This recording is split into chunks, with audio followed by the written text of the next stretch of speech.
Hello all, welcome back to our channel. Sankranti special recipes భాగంగా మనం ఈరోజు వీడియోలో 4 రకాల క్రిస్పీ స్నాక్ రెసిపీస్ అయితే చూడబోతున్నాము. ఒక్కొక్క వీడియో కోసము వెతకకుండా ఒకే వీడియోలో 4 రకాల రెసిపీస్ చూపించబోతున్నాను. మరైతే ఇవి ఎలా తయారు చేయాలో చూసేద్దాం పదండి. ఇవాళ వీడియోలో రిబ్బన్ పకోడాని ఎప్పుడు ఒకేలా కాకుండా కొద్దిగా డిఫరెంట్గా చేసుకోబోతున్నాము. దీని టేస్ట్ అయితే చాలా బాగుంటుంది. నార్మల్గా చేసుకునే శనగపిండితో కాకుండా కొద్దిగా డిఫరెంట్గా చేసుకోబోతున్నాము. అంతేకాకుండా ఈ రిబ్బన్ పకోడా అస్సలు నూనె పీల్చకుండా క్రిస్పీగా ఎలా తయారు చేసుకోవాలో నేను చెప్పే టిప్స్ అయితే ఫాలో అయిపోండి. ఫెస్టివల్స్కైనా ఈవినింగ్ స్నాక్స్కైనా ఈ రిబ్బన్ పకోడాలు పర్ఫెక్ట్ రెసిపీ. వీడియోని స్కిప్ చేయకుండా లాస్ట్ దాకా చూసేయండి. మరి ఇది ఎలా తయారు చేయాలో చూసేద్దాం పదండి. ఫస్ట్ అయితే ఒక ప్లేట్లో ఇలా జల్లిని పెట్టుకొని 2 కప్పులు బియ్య పిండిని తీసుకోవాలి. ఇక్కడ నేను నార్మల్ ప్యాకెట్ బియ్య పిండిని తీసుకుంటున్నాను. ఈ బియ్య పిండిని ఇలా జల్లించేసుకోవాలి.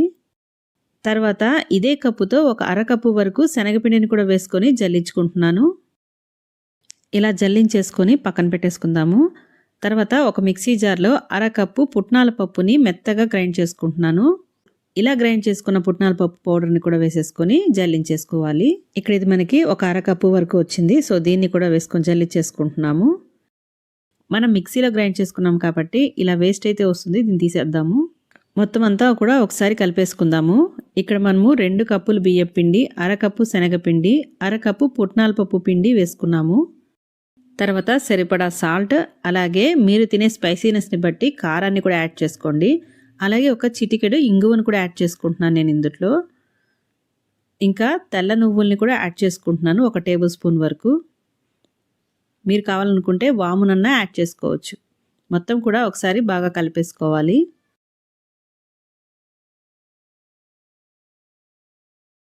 తర్వాత ఒక 3 టేబుల్ స్పూన్స్ వరకు వేడి నూనె యాడ్ చేసుకుంటున్నాను. మీరు కావాలనుకుంటే ఇందులో వెన్న అన్న యాడ్ చేసుకోండి. వెన్న యాడ్ చేయడం వల్ల మరింత సాఫ్ట్గా వస్తుంది. ఇక్కడ నేను యాడ్ చేసిన నూనె బాగా వేడి చేసి మరుగుతున్న నూనె యాడ్ చేస్తున్నాను. సో అందుకనే చేయి పెట్టి కలపకూడదు, గరిటెతో ఒకసారి కలిపేసుకోవాలి. ఇలా వేడి నూనె కలపటం వల్ల రిబ్బన్ పకోడాలు చాలా క్రిస్పీగాను అలాగే గుల్లగాను వస్తుంది. సో గరిటెతో ఒకసారి బాగా కలిపేసుకున్న తర్వాత చేయి పెట్టి బాగా కలుపుకోవాలి. ఇప్పుడు ఈ నూనె మొత్తం పిండంతా పట్టే విధంగా బాగా రబ్ చేస్తూ కలుపుకోవాలి. ఇదే ప్లేస్లో బటర్ వేసి కలిపినా కూడా చాలా సాఫ్ట్గా ఉంటుంది. సో మీకు అవైలబుల్గా ఉంటే బటర్ అన్న యాడ్ చేసుకోండి ఈ రిబ్బన్ పకోడాలకి. ఇలా మొత్తం అంతా కూడా పట్టించేసిన తర్వాత ఇందులో సరిపడా నీళ్లు పోసుకుంటూ కలుపుకోవాలి. కొద్దిగా నీళ్ళు అనేది కొంచెం పోసుకుంటూ పిండి కలుపుకోవాలి. ఒకేసారి నీళ్లు పోసేయకూడదు, పిండి జారైపోతుంది. సో కొంచెం నీళ్లు పోసుకుంటూ పిండిని కలుపుకోవాలి. ఇక్కడ చూస్తున్నారు కదా, పిండి మొత్తం దగ్గర పడే వరకు, ముద్దలా అయ్యే వరకు కూడా నీళ్లు పోసుకొని కలుపుకోవాలి. ఈ పిండి మరీ గట్టిగా ఉండకూడదు, మరీ సాఫ్ట్గా అయితే ఉండకూడదు. ఈ పిండిని మరీ గట్టిగా కలిపేసుకుంటే మనకి రిబ్బన్ పకోడాలు పిండటం చాలా కష్టమైపోతుంది. అంతేకాకుండా చాలా హార్డ్గా ఉంటుంది అది ఫ్రై అయ్యాక కూడా. అలా అని మరీ జారుగా కలిపేసుకుంటే నూనె ఎక్కువ పీల్చేసుకుంటుంది. ఇది గుర్తుపెట్టుకోవాలి. సో మీడియంగా జంతికల గొట్టంలో వేస్తే సాఫ్ట్గా బయటకు వచ్చే విధంగా కన్సిస్టెన్సీ వచ్చే వరకు కలుపుకోవాలి. తర్వాత ఇలా కొంచెం పిండిని తీసుకొని మనము జంతికల గొట్టంలో పెట్టుకొని పిండేసుకోవాలి. దీనికోసం అయితే రిబ్బన్ పకోడా షేప్ ఉన్న ప్లేట్ని సెట్ చేసేసుకొని దీన్ని కొద్దిగా ఆయిల్ అప్లై చేసుకొని రెడీ చేసేసుకోవాలి. లోపల ఇలా కొద్దిగా ఆయిల్ అప్లై చేయడం వల్ల చక్కగా జారుగా వచ్చేస్తుంది పిండి కూడా.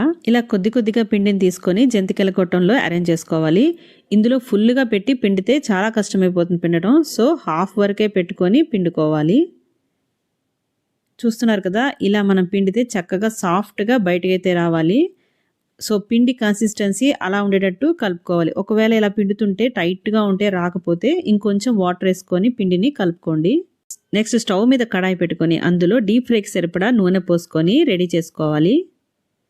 నూనె బాగా వేడెక్కిందో లేదో కొద్దిగా పిండిని వేసి చెక్ చేసి చూసుకోండి.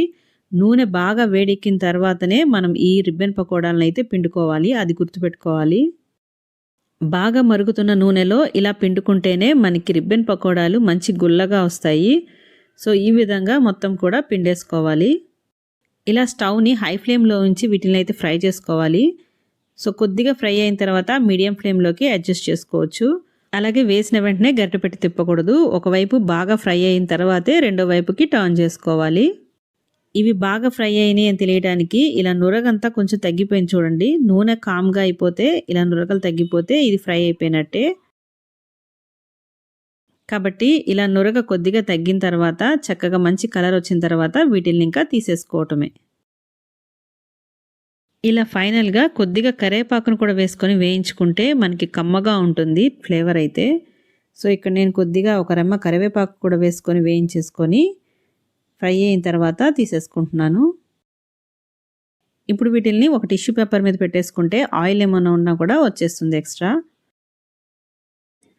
ఇలా అన్నిటినీ ఫ్రై చేసి తీసిన తర్వాత ఒక టిష్యూ పేపర్ మీద పెట్టి ఆయిల్ అంతా పోయిన తర్వాత ఒక ఎయిర్ టైట్ డబ్బాలో వేసుకొని స్టోర్ చేసుకోవాలి. అంతేనండి, ఇక్కడ రిబ్బన్ పకోడాలు అయితే రెడీ అయిపోయినాయి. ఫెస్టివల్స్కైనా ఈవినింగ్ స్నాక్స్కైనా ఈ రిబ్బన్ పకోడాలు పర్ఫెక్ట్ రెసిపీ. చూస్తున్నారు కదా, చాలా క్రిస్పీగాను, అస్సలు నూనె పీల్చలేదు చూడండి. చిన్నపిల్లలు అయితే చాలా బాగా లైక్ చేస్తారండి ఈ రిబ్బన్ పకోడా. ఎప్పుడు రొటీన్గా చేసుకునే శనగపిండితో కాకుండా ఇలా బియ్యపిండి, పుట్నాల పప్పు పొడి, అలాగే శనగపిండితో ట్రై చేసి చూడండి. టేస్ట్ అయితే చాలా తేడా ఉంటుంది, చాలా బాగుంటుంది. మరి మీరు కూడా తప్పకుండా ఈ ఫెస్టివల్కి ట్రై చేసి చూడండి. ఈ స్నాక్ ఐటమ్ అయితే చిన్నపిల్లల నుంచి పెద్దవాళ్ళ వరకు అందరూ కూడా లైక్ చేస్తారు. చాలా క్రిస్పీగా ఉంటుంది. కేవలం ఒక కప్పు బొంబాయి రవ్వ ఉంటే చాలండి, మనం ఈ స్నాక్స్ అయితే చేసేసుకోవచ్చు. ఇది చేసుకోవడానికి పెద్ద ప్రాసెస్ కూడా ఏమీ లేదండి. చాలా తక్కువ టైంలో చాలా ఈజీగా చేసేసుకోవచ్చు ఈ స్నాక్ ఐటమ్ అయితే. మరి లేట్ చేయకుండా ఇది ఎలా తయారు చేయాలో చూసేద్దాం పదండి. ముందుగా ఒక మిక్సీ జార్లో 1 టీ స్పూన్ జీలకర్ర, 1 టీ స్పూన్ నువ్వులు, అలాగే 2 పచ్చిమిరపకాయలు, చిన్న సైజు అల్లం ముక్క, కొద్దిగా కరివేపాకు, ఒక రెమ్మ కరివేపాకు వేసుకొని కొద్దిగా నీళ్లు పోసుకొని మొత్తం కూడా స్మూత్గా గ్రైండ్ చేసుకోవాలి. అలాగే రుచికి సరిపడా సాల్ట్ కూడా వేసుకొని ఒకసారి గ్రైండ్ చేసేసుకుంటున్నాను. నేను ఇక్కడ కల్లు ఉప్పు వాడాను, సో అందుకనే ఇందులో వేసుకొని గ్రైండ్ చేసేసుకున్నాను. మొత్తం కూడా స్మూత్ పేస్ట్ అయిపోతుందని. మీరు కానీ నార్మల్ సాల్ట్ వాడే పని అయితే డైరెక్ట్ పిండిలో అన్నా కలుపుకోవచ్చు. ఇలా గ్రైండ్ చేసుకున్న పేస్ట్ని పక్కన పెట్టేసుకుందాము. తర్వాత పొడిగా ఉన్న మరొక మిక్సీ జార్ తీసుకొని అందులో 1.5 కప్పుల వరకు బొంబాయి రవ్వ తీసుకుంటున్నాను. దీన్ని మెత్తగా పౌడర్ చేసుకోవాలి. ఇది మరీ స్మూత్ పౌడర్ అయితే అక్కర్లేదండి, కొద్దిగా బరకగా ఉన్నా పర్వాలేదు. మనకి క్రిస్పీగా వస్తుందన్నమాట తినేటప్పుడు స్నాక్స్ మధ్యలో. సో దీన్ని ఒక ప్లేట్లోకి తీసేసుకుందాము. తర్వాత 1/2 కప్పు వరకు బియ్యం పిండిని తీసుకోవాలి. తర్వాత 1 teaspoon red chilli flakes వేసుకొని మొత్తం కూడా ఒకసారి కలిపేసుకోవాలి. మీరు కానీ నార్మల్ సాల్ట్ వాడే పని అయితే డైరెక్ట్గా ఇలా కలుపుతున్నప్పుడే ఇందులో సాల్ట్ కూడా వేసుకొని కలుపుకోవచ్చు. కానీ నేను కల్లుప్పు మిక్సీ జార్లో ఆల్రెడీ వేసి గ్రైండ్ చేసి పెట్టేశాను. మొత్తం అంతా కూడా ఒకసారి బాగా కలిపేసుకున్న తర్వాత మనం గ్రైండ్ చేసుకున్న పేస్ట్ని ఇందులో వేసుకోవాలి. మనం గ్రైండ్ చేసుకునేటప్పుడు ఎక్కువ వాటర్ కూడా వేసి గ్రైండ్ చేసుకోకూడదండి. అలా ఎక్కువ వాటర్ పోసేస్తే ఇలా పోసుకున్నప్పుడు ఒక్కొక్కసారి జారుగా అయిపోతుంది పిండికి. తర్వాత ఇందులో 1 టేబుల్ స్పూన్ వరకు వెన్న కూడా వేసుకొని మొత్తం కూడా ఒకసారి బాగా కలిపేసుకోవాలి. ఈ వెన్న నేను ఇంట్లో ప్రిపేర్ చేసిందే. ఆల్రెడీ మన ఛానల్లో నెయ్యి ఎలా ప్రిపేర్ చేయాలో వీడియో ఉంది, ఒకసారి ఛానల్లోకి వెళ్ళి విజిట్ చేయండి మీకు కావాలనుకుంటే. సో ఈ మొత్తం కూడా కలిసేలాగా బాగా చేత్తో కలుపుకోవాలి. ఈ వెన్న ప్లేస్లో మీరు కావాలనుకుంటే నూనె అన్న కూడా యాడ్ చేసుకోవచ్చు. నూనె యాడ్ చేసే పని అయితే కొద్దిగా వేడి చేసి వేడి నూనెని కొద్దిగా వేసుకొని 2 టేబుల్ స్పూన్స్ వరకు కలుపుకోవాలి. మనం వేసిన మసాలా మొత్తం పిండికి కలిసేలాగా బాగా చేత్తో రబ్ చేస్తూ ఇలా కలుపుకోవాలి. ఇక్కడ చూస్తున్నారు కదా, మనం వేసుకున్న మసాలా కానీ వెన్న కానీ మొత్తం కలిసిపోయింది బాగా. ఇలా మనం చేత్తో నొక్కి చూస్తే ఇలా ముద్దలా రావాలన్నమాట. సో ఇలా వస్తే మనకి మంచి పర్ఫెక్ట్ కన్సిస్టెన్సీ. నెక్స్ట్ ఇందులో మనము ఇప్పుడు సరిపడా వాటర్ అనేది యాడ్ చేసుకోవాలి. ఇందులో వేడి నీళ్లు పోసుకొని కలుపుకోవాలి. వేడి నీళ్ళని కొద్దిగా పోసుకుంటూ ఇలా కలుపుకోవాలి, ఒకేసారి పోసేయకూడదు. సో పిండి కన్సిస్టెన్సీ మనకి తగ్గట్టుగా కొద్దిగా నీళ్ళని యాడ్ చేసుకుంటూ కలుపుకోవాలి. మనకిది చపాతీ పిండి కన్సిస్టెన్సీలో రావాలి. సో ఆ విధంగానే కొద్దిగా నీళ్లు పోసుకుంటూ కలుపుకుంటున్నాను. పిండి మరీ జారుగా అయిపోకూడదు, మరీ గట్టిగా అయిపోకూడదు అనమాట. సో చూస్తున్నారు కదా, ఇలా సాఫ్ట్గా కలుపుకోవాలి. ఇలా కలుపుకున్న దాన్ని కాసేపు పక్కన పెట్టేసుకుందాం. ఒక 15 మినిట్స్ రెస్ట్ ఇచ్చేద్దాము. ఒక 15 మినిట్స్ తర్వాత చూస్తున్నారు కదా, పిండి చక్కగా కాసేపు నానింది. ఇప్పుడు ఈ పిండిని మళ్ళీ ఒక 2 మినిట్స్ వరకు బాగా ఈ విధంగా కలుపుకోవాలి. ఇలా కలుపుకున్న పిండిని ఒక చిన్న బాల్స్ లాగా ఒక 5 బాల్స్ వచ్చే విధంగా చేసుకున్నాను. ఇలా చేసుకున్న వాటిని ఆరిపోకుండా మూత పెట్టి ఉంచుకోవాలి. ఒక్కొక్క పిండి ముద్దని తీసుకొని చపాతీ ఒత్తుకున్నట్టు ఒత్తుకోవాలన్నమాట. ఇప్పుడు కొద్దిగా నూనె అప్లై చేస్తే మనకి చేయడానికి చాలా ఈజీ అయిపోతుంది. సో ఇక్కడ చూస్తున్నారు కదా, నేను ఈ పిండి ముద్దకి చక్కగా నూనె పట్టించేస్తున్నాను. అలాగే చేసుకునే పీట మీద కూడా కొద్దిగా నూనె వేసుకొని చపాతీలాగా ఒత్తుకోవాలి. ఇలా రౌండ్గా చేసుకున్న తర్వాత రెండు వైపులా ఇలా నూనె అప్లై చేసి దీన్ని ఇప్పుడు చపాతీలాగా ఒత్తుకుందాము. ఒత్తుకుంటున్నట్టుంటే ఇంకొంచెం నూనె పెట్టుకొని ఇలా స్ప్రెడ్ చేసుకోవాలి. ఈవెన్గా అన్ని వైపులా ఈక్వల్గా స్ప్రెడ్ చేసుకోవాలి. గుర్తుపెట్టుకోవాల్సిన మరో విషయం ఏంటంటే ఇది మరీ పల్సగా చేసేయకూడదండి, కొద్దిగా మందంగానే ఉండాలి. అప్పుడే స్నాక్స్ అనేది మంచి క్రిస్పీగా వస్తుంది. అంతేనండి. ఇలా స్ప్రెడ్ చేసుకున్న తర్వాత దీన్ని మనకి నచ్చిన షేప్స్లో కట్ చేసుకోవటమే. ఇక్కడ నేనైతే అన్ని ఈవెన్గా ఒకే షేప్ రావాలని ఈ విధంగా కట్ చేసుకుంటున్నాను. ఫస్ట్ సైడ్ ఉన్న 4 ఎడ్జెస్ అయితే తీసేస్తున్నాను. ఇలా పిజ్జా కట్టర్తో నేను 4 వైపులా కూడా కట్ చేసేసుకుంటున్నాను. మీరు కావాలనుకుంటే మీకు నచ్చిన షేప్స్ అన్నా కట్ చేసుకోవచ్చు. ఈ సైడ్స్ తీసేసింది కూడా మనం మళ్ళీ పిండి ముద్దలో వేసి కలిపేసుకొని మళ్ళీ ఇంకో చపాతీలాగా ఒత్తుకోవచ్చు. వేస్ట్ ఏం చేయక్కర్లేదు. తర్వాత ఈవెన్గా అన్నీ కూడా ఒకే షేప్ని ఇవ్వటం కోసము ఈ విధంగా కట్ చేసుకుంటున్నాను. సో ఇలాగే కట్ చేయాలి, ఈ షేప్ అని ఏం లేదండి. మీకు నచ్చిన షేప్స్లో కట్ చేసుకొని అన్నిటినీ కూడా ఇలా ప్రిపేర్ చేసుకొని పక్కన పెట్టేసుకోవాలి. ఇవి చక్కగా నూనె అప్లై చేసాం కాబట్టి మనకి తీయటానికి కూడా ఈజీగానే వచ్చేస్తుంది ఒక్కొక్కటి కూడా. ఇలా అన్నిటినీ తీసి మరొక ప్లేట్లో పెట్టేసుకోవాలి. సేమ్ ఇదే ప్రాసెస్లో మిగతా పిండి ముద్దలన్నిటినీ కూడా ఇలాగే చేసుకొని అన్నీ కూడా ఒక ప్లేట్లోకి సపరేట్గా ఇలా తీసి పక్కన పెట్టేసుకోవాలి. మిగతా ఉన్న పిండి ముద్దలన్నిటినీ ఒక్కొక్కటిగా ఇలాగా చేసుకొని అన్ని కట్ చేసుకొని ఒకేసారి రెడీగా పక్కన పెట్టేసుకున్నాను. అన్నిటికీ చక్కగా నూనె అప్లై చేశాం కాబట్టి ఒకదానికొకటి అతుక్కోవు. తర్వాత స్టవ్ ఆన్ చేసుకొని కడాయి పెట్టుకొని అందులో డీప్ ఫ్రైకి సరిపడా నూనె పోసుకోవాలి. నూనె బాగా వేడెక్కిన తర్వాత స్టవ్ని లో ఫ్లేమ్ చేసేసి ఒక్కొక్కటిగా మనం ప్రిపేర్ చేసుకున్నవన్నిటిని కూడా ఇందులో వేసేసుకోవాలి. ఇలా ఒక్కొక్కటి అంటుకోకుండా పక్కపక్కన విడివిడిగా వేసుకోవాలి. బాగా మరుగుతున్న నూనెలో వేసిన తర్వాత స్టవ్ని వెంటనే లో ఫ్లేమ్లో పెట్టుకొని లో టు మీడియం ఫ్లేమ్లోనే వేయించుకోవాలి వీటిల్ని. సో వేసిన వెంటనే గరిటె పెట్టి తిప్పొద్దు. కొంచెం సేపు అయిన తర్వాత అన్నిటినీ కూడా ఇలా ఒకసారి సపరేట్ చేసుకోండి. స్టవ్ని కానీ హై ఫ్లేమ్లో ఉంచితే పైన మొత్తం మాడిపోతుంది, లోపల ఉడకదు. సో లో టు మీడియం ఫ్లేమ్లో పెడితేనే ఇవి మంచిగా క్రిస్పీగా బాగా వేగుతాయి. ఇలా కలుపుకుంటూ ఉంటేనే అన్ని వైపులా ఈవెన్గా మంచి కలర్ వస్తుంది. సో కంటిన్యూస్గా ఇలా కలుపుకుంటూ వేయించుకోవాలి. ఇక్కడ మరొక విషయం గుర్తుపెట్టుకోవాల్సింది ఏంటంటే ఇవి బాగా మరుగుతున్న నూనెలో వేస్తేనే ఇలా గుల్లగా పొంగుతాయన్నమాట. నూనె వేడెక్కకుండా వేసేస్తే ఇవి పొంగవు. సో బాగా మరుగుతున్న నూనెలో వేసిన వెంటనే స్టవ్ని లో టు మీడియం ఫ్లేమ్లో పెట్టేసుకొని ఇంకా ఫ్రై చేసుకోవాలి. అలాగే మొత్తం ఒకేసారి వేసేయకుండా కొన్నిటిని వేసుకొని వేయించి తీసుకోవాలి. ఇక్కడ చూస్తున్నారు కదా నూనె నూరగంత చక్కగా తగ్గిపోయింది. సో ఇలా నూనె నూరగంత తగ్గిందంటే మనకి ఇవి వేగిపోయినట్టే.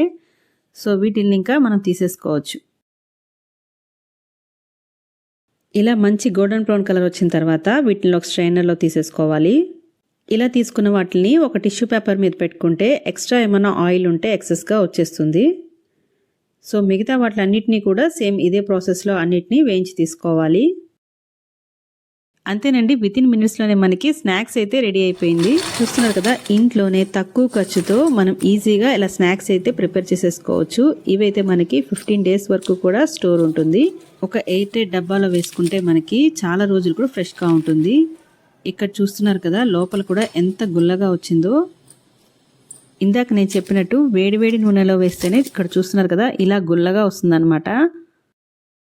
సో అస్సలు నూనె పీల్చకుండా ఇలా క్రిస్పీగా ఇంట్లోనే ఈజీగా స్నాక్స్ అయితే మీరు కూడా తప్పకుండా ట్రై చేసి చూడండి. సంక్రాంతి స్పెషల్ పిండి వంటల్లో భాగంగా మనం ఈరోజు చేసుకోబోతున్నాము సన్నకార పూస. చాలా టేస్టీగా ఉంటుంది. సో వీడియో స్కిప్ చేయకుండా లాస్ట్ దాకా చూసేయండి. ఫస్ట్ ఒక మిక్సీ జార్లో 1 స్పూను వాము తీసుకుంటున్నాను. అలాగే కొద్దిగా పచ్చిమిరపకాయలు, మీరు తినే స్పైసీనెస్ని బట్టి పచ్చిమిరపకాయలు యాడ్ చేసుకోండి. వీటిల్ని మెత్తగా గ్రైండ్ చేసుకోవాలి. నెక్స్ట్ ఇందులో కొద్దిగా వాటర్ పోసుకొని గ్రైండ్ చేసుకుంటున్నాను. ఇలా గ్రైండ్ చేసుకున్నాక ఈ వాటర్ ని మనము వడగట్టి తీసుకోవాలి. సన్నకార పూస చేసుకునేటప్పుడు పిండిలో ఎప్పుడు డైరెక్ట్ గా వాముని కలపకూడదు. ఇలా వాటర్ ని వడగట్టేసుకొని తీసుకోవాలి. ఇలా స్ట్రెయిన్ చేసింది మళ్ళీ మనము మిక్సీ జార్ లో వేసేసుకొని మళ్ళీ ఇంకొంచెం వాటర్ యాడ్ చేసుకొని గ్రైండ్ చేసుకోవాలి. నెక్స్ట్ సేమ్ ఇందాకట్లాగానే మనము వడగట్టేసుకొని ఈ వాటర్ ని కలెక్ట్ చేసుకోవాలి. కొంతమంది ఇందులోనే అల్లము వెల్లుల్లి కూడా వేసుకొని గ్రైండ్ చేసుకుంటారు ఫ్లేవర్ కోసం. ఈ వాటర్ నే మనము పిండి కలపడానికి యూస్ చేస్తామన్నమాట. నెక్స్ట్ ఒక వెడల్పాటి ప్లేట్ తీసుకొని అందులో పిండి జల్లిడి పెట్టుకొని 2 కప్పులు శనగపిండి వేసుకొని జల్లించుకుంటున్నాను. అలాగే 2 కప్పులు బియ్యపిండిని కూడా వేసుకొని జల్లించుకోవాలి. ఇక్కడ నేను శనగపిండి బియ్యపిండి 2 ఈక్వల్ రేషియోలో తీసుకున్నాను. 2 కప్పులు. నెక్స్ట్ పిండికి సరిపడా సాల్ట్ వేసేసుకొని ఈ మొత్తాన్ని కూడా మొత్తం కలిసేలాగా కలుపుకోవాలి. ఇక్కడ శనగపిండి బియ్యపిండి రెండు ఈక్వల్ రేషియోలు తీసుకోవడం వల్ల అచ్చం శనగపిండి తీసుకుంటే గ్యాస్ ఫామ్ అవుతుంది అనుకునే వాళ్ళకైతే ఇది బెటర్ ఆప్షన్. అంతేకాకుండా చాలా క్రిస్పీగా ఉంటుందన్నమాట. నెక్స్ట్ ఇందులో మనం ఇందాక వడగట్టుకున్న వాటర్ ని పోసుకుంటూ కలుపుకోవాలి. నేను ఈ వాటర్ లోనే పసుపు కూడా యాడ్ చేశాను అనమాట. కలర్ కోసం పసుపు యాడ్ చేసుకోవాలి. మీరైతే ఒక అర స్పూన్ వరకు పసుపు కూడా యాడ్ చేసుకోండి. ఇక్కడ నాకు ఈ వాటర్ అయితే ఒక కప్పు నిండా వచ్చిందనమాట. సో ఈ వాటర్ తోనే ముందు కలుపుకోవాలి. మనం ఇందులో స్పెషల్ గా కారం యాడ్ చేయట్లేదు కాబట్టి మీరు కానీ స్పైసీనెస్ ఎక్కువ తినే వాళ్ళైతే కొద్దిగా పచ్చిమిరపకాయలని ఎక్కువగా యాడ్ చేసుకొని మిక్సీ చేసుకోవాలి. ఈ వాటర్ తో మొత్తం కలిపేసుకోవాలి ఫస్ట్. తర్వాత ఇప్పుడు మనము నార్మల్ వాటర్ యాడ్ చేసుకుంటూ కలుపుకోవాలి. ఇక్కడ నాకు దగ్గర 1.25 కప్పు వరకు వాటర్ పట్టింది. వాటర్ అనేది ఒక్కొక్క పిండికి ఎక్కువ పడుతుంది, ఒక్కొక్క పిండికి తక్కువ పడుతుంది. సో ఇంత క్వాంటిటీయే పడుతుంది అని అయితే మనం చెప్పలేము. సో మనం చూసుకుంటూ అడ్జస్ట్ చేసుకుంటూ వాటర్ కలుపుకోవాలి. ఇక్కడ చూస్తున్నారు కదా, పిండి అనేది మనకి మరీ గట్టిగా ఉండకూడదు అనమాట. ఈ సన్నకార పూసకైతే కొద్దిగా జారుగానే ఉండాలి. మరీ ఎక్కువగా జారుగా ఉంటే ఆయిల్ ఎక్కువ పీల్చేస్తుంది అనమాట. ఇలా సాఫ్ట్ గా కలుపుకోవాలి. నెక్స్ట్ మనము ఈ సన్నకార పూసకి ఇలా సన్న హోల్స్ ఉన్న ప్లేట్ ని మాత్రమే వాడాలి. దీన్ని విధంగా ఫిక్స్ చేసేసుకున్న తర్వాత ఇందులో కొద్దిగా ఆయిల్ అప్లై చేసుకోవాలి చుట్టూరా. ఇలా ఆయిల్ రాసుకోవడం వల్ల పిండి ఈజీగా జారుతుంది అనమాట. మనం పిండినప్పుడు ఇలా రౌండ్ గా చేసుకొని ఇందులో పెట్టేసుకోవాలి. ఈ విధంగా దీన్ని అయితే సెట్ చేసేసుకోవాలి. ఇప్పుడు స్టవ్ ఆన్ చేసుకొని ఒక కడాయి పెట్టుకొని అందులో ఆయిల్ పోసుకోవాలి. డీప్ ఫ్రైకి సరిపడా. నూనె బాగా వేడెక్కిందా లేదా అని కొద్దిగా పిండి వేసుకొని చెక్ చేసుకున్న తర్వాత మనము ఈ విధంగా పిండేసుకోవాలి. నూనె అయితే బాగా ఫుల్ గా వేడెక్కిన తర్వాత మాత్రమే పిండాలి. ఇక్కడ నూనె గాని వేడెక్కక ముందరే పిండేసుకుంటే ఇవి గుల్లగా రాదనమాట. అంతేకాకుండా ఆయిల్ కూడా ఎక్కువ పీల్చేస్తుంది. నూనె వేడెక్కిన తర్వాత స్టవ్ ని లో ఫ్లేమ్ లో పెట్టుకొని పిండుకోవాలి, లేకపోతే చేతికి సెగ వచ్చేస్తుంది. అలాగే పిండిన వెంటనే హై ఫ్లేమ్ లో పెట్టుకొని ఫ్రై చేసుకోవాలి. ఇలా ఒకవైపు ఫ్రై అయిన వెంటనే దీన్ని మెల్లగా జాగ్రత్తగా రెండో వైపు కూడా టర్న్ చేసుకోవాలి. ఇది ఫ్రై అవ్వడానికి ఎక్కువ టైం కూడా తీసుకోదన్నమాట. వెంటనే ఫ్రై అయిపోతుంది. ఇక్కడ చూస్తున్నారు కదా, నురగ మొత్తం తగ్గిపోయిన వెంటనే మనకి ఇది ఫ్రై అయిపోయినట్టు తీసేసేయాలి. లేకపోతే వెంటనే కలర్ చేంజ్ అయిపోతుంది ఇది. మళ్ళీ ఇదే ప్రాసెస్ లో ఇంకొంచెం పిండి ఇందులో పెట్టుకొని మళ్ళీ ఇదే విధంగా పిండుకోవాలి. నూనె బాగా వేడెక్కిన తర్వాత స్టవ్ ని లో ఫ్లేమ్ లో పెట్టుకొని పిండేసుకున్న తర్వాత మళ్ళీ హై ఫ్లేమ్ లో పెట్టుకొని ఫ్రై చేసుకోవాలి. నూనె పైన ఉన్న ఈ నురగలని తగ్గిన తర్వాత ఒకవైపు రోస్ట్ అయిన తర్వాత జాగ్రత్తగా రెండో వైపు టర్న్ చేసుకొని బయటికి తీసి ఒక టిష్యూ మీద పెట్టుకుంటే ఆయిల్ మొత్తం పీల్ చేసుకుంటుంది. ఇదే ప్రాసెస్ లో పిండి మొత్తం కూడా చేసుకోవాలి. ఫైనల్ గా కొద్దిగా కరివేపాకును కూడా వేయించుకొని దానిపైన వేసుకుంటే మంచి ఫ్లేవర్ వస్తుంది. చూస్తున్నారు కదా, ఇంట్లోనే మనము స్వీట్ షాప్ స్టైల్లో లాగా సన్నకార పూసని ప్రిపేర్ చేసేసుకున్నాము. సో ఇంకెందుకంటే లేట్, ఈ సంక్రాంతికి మీరు కూడా తప్పకుండా ట్రై చేసి మీకు ఎలా వచ్చిందో నాకు కామెంట్ చేయండి. సంక్రాంతికి చేసుకునే పిండి వంటల్లో ఒకటైన జంతికల్ని ఎప్పుడు రొటీన్ గా ఒకేలా కాకుండా కొద్దిగా డిఫరెంట్ గా ఈ స్టైల్లో చేసి చూడండి, చాలా బాగుంటుంది. ఇందులో ఎటువంటి శనగపిండి గానీ పుట్నాల పప్పు గానీ యాడ్ చేసుకోము.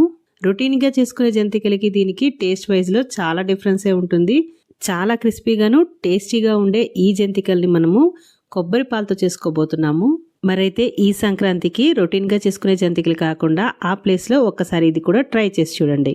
ఇంకెందుకండి లేటు, మరి కొబ్బరి పాలతో జంతికలు ఎలా తయారు చేసుకోవాలో చూసేద్దాం పదండి. ముందుగా స్టవ్ ఆన్ చేసుకొని ప్యాన్ పెట్టుకొని అందులో 1 కప్పు మినపప్పుని వేసి వేయించుకోవాలి.